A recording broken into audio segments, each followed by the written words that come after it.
영유아 건강검진이라는 게 있어요. 동시에 잘 할 수 있는 이중 언어 아이로 키우려면 두 가지가 다 좋은 언어 자극이 이루어져야 돼요. 보낸다.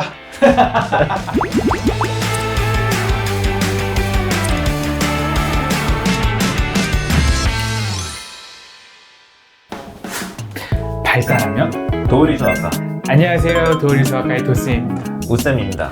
오늘은 제가 굉장히 관심 있는 주제를 한번 다뤄보려고 하거든요. 제가 실제로 우리 우쌤한테 물어보기도 했고 자문을 구했던 그런 내용이에요. 그 영어 유치원에 대해서 오늘은 좀 얘기를 해보려고 합니다. 영어 유치원 다들 관심 아마 많으실 거예요. 도쌤도 영어 유치원 관심 좀 많으시죠? 굉장히 많죠. 조리원 동기들의 아이들과 또 영유아 검진을 오늘 여러 부모님들께서 많이 여쭤보신 내용인데, 영어 유치원을 보내면 도움이 될 것 같은데 너무 과한 것 같을 때도 좀 있고 좀 생각이 많거든요. 영어 유치원에 대해서 우쌤은 어떻게 생각하세요? 딱 한 줄로 요약해 주시자면? 한 줄로 요약하기 조금 사실 걱정이 많이 돼요. 제가 네. 사실 이거 하려고 영어 유치원 이렇게 검색을 좀 해봤어요. 정부에서 사교육 관련된 것 좀 나오고 안 좋다, 막 보내지 마라 이런 얘기가 좀 많더라고요. 근데 저는 이렇게 얘기 드리고 싶어요. 만약에 정상 발달인 아이라면 영어 유치원 보내셔도 됩니다. 반대로 생각하면 정상 발달이 아니면 사실 보내지 말라는 얘기랑 사실 같긴 하거든요. 그러면은 우리 아이가 정상 발달하고 있는지는 그럼 어떻게 알죠? 진짜 우리나라에 정말 좋은 시스템인데 영유아 건강검진이라는 게 있어요. 국가에서 기본적으로 다 무료로 해서 진짜 신체적인 것부터 해서 발달 관련된 것까지 검사를 할 수 있는데, 그 안에 발달 선별 검사가 들어가요. 받으면서 우리 아이가 발달이 괜찮은지 기본적으로 선별해내실 수 있고요. 만 3세 이후부터 유치원에 가더라고요. 그 전까지 총 영유아 검진은 5번을 하시게 아마 될 거고, 1차를 제하고 나머지에는 그 발달 선별 KDST가 있어서 4번 정도 한번 체크해 보실 기회가 있으실 겁니다. 이제 우리가 잘 뒤집는지 잘 걷는지 이런 건 대근육, 소근육, 손을 얼마나 잘 쓰는지, 그다음에 인지, 사회성, 자조, 그리고 가장 중요한 언어, 이렇게 여러 가지 나눠져 있는데, 어쨌거나 이런 전반적인 발달 사항을 좀 보는 게 좋을 것 같아요. 영유아 검진을 할 때도 KDST 상에서 어떤 부분이 좀 부족하다고 한다면은 그거 이외에도 다른 부분도 부족한지, 혹은 이거에 대한 기질적 원인은 뭔지 여러 가지 검사를 하기도 하거든요. KDST라는 이 좋은 제도를 통해서 아이의 발달이 잘 되고 있는지 체크를 하면 되겠네요. 맞아요. 정말 좋습니다. 발달이 정상이라고 한다면은 영어 유치원에 보내도 된다고 하셨는데, 어떤 점에서 괜찮다고 생각을 하세요? 아이들이 영어를 한국어만큼은 아니라도 최소 한국어랑 비슷할 정도로 잘하게 해주시는 게 목표일 그렇죠. 것 같아요. 아이를 이중언어 아동을 만드시겠다는 거라고 생각이 드는데요. 만 3세 이전인 아이들은 동시적 이중언어라고 하고요. 만 3세 이후에 두 번째 언어를 습득하기 시작했으면 순차적 이중언어라고 해요. 순차적이랑 동시적은 크게 생각해보면, 동시적일 경우에는 사실 모국어가 2개라고 생각하시면 되고요. 순차적 이중언어일 경우에는 모국어가 있고 그 외에 외국어를 마치 모국어와 거의 비슷하게 하는 아이다, 이렇게 생각하시면 될 것 같아요. 유치원 우리나라에서 보통 만 3세 이후에 다니게 되니까 그 아이들은 순차적 이중언어 아동이 되게 되거든요. 근데 이 순차적 이중언어 아이들이 2가지 언어에서 공통적으로 보일 수 있는 그런 기초 인지력이 주로 작용하는 낱말 해독이나 이야기 능력, 그리고 담화 능력, 이런 거에 굉장히 좀 강점을 보일 수 있다라고 해요. 그리고 조금 놀랍게도 최근 연구에서는 심지어 단일 언어 아이보다 이중언어 아동이 그 언어 처리 속도, 언어에 대한 집행 기능, 이런 기초 언어 처리 능력이 좀 우월하다라는 보고도 사실은 있어요.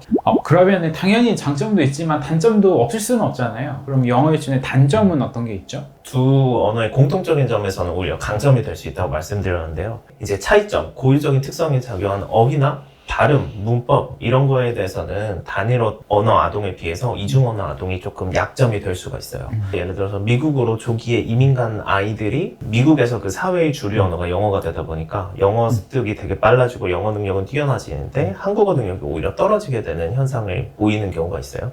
이런 경우를 반이중 언어 현상이라고 하고, 주류 언어가 유치원 내에서 영어가 되면 한국어에 대해서 조금 약점으로 작용할 수 있는 단점이 있겠죠.